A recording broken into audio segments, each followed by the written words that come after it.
ఇది దొండపాదు వేసాం కదా, ఫుల్గా అల్లింది. కానీ టోటల్ అంటే కాయలు కాయటం లేదు, కొంచెం కాసాయి మళ్ళీ ఆగిపోయాయి.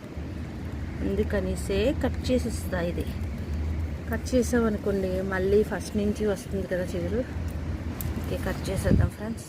చూడండి, ఇది చాలా చిన్న చెట్టు కానీ చాలా పచ్చిమిర్చి ఇచ్చింది. ఇదిగో చూసారా, గుత్తు గుత్తులు కాస్తుంది. టోటల్ నిన్న కూడా చాలా కట్ చేశాను, అయినా ఇంకా చెట్టు నిండా కాయలు ఉన్నాయి. ఈ పచ్చిమిర్చి చెట్టు అయితే చాలా కాయలు ఇచ్చింది. గ్రేట్ అసలుకి.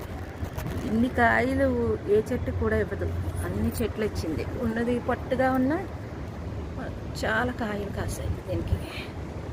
ఇగో బీరపాదు పెట్టాను, వచ్చింది. కొత్త మొక్కలు స్టార్ట్ అవుతున్నాయి. ఇది ఒక పచ్చిమిర్చి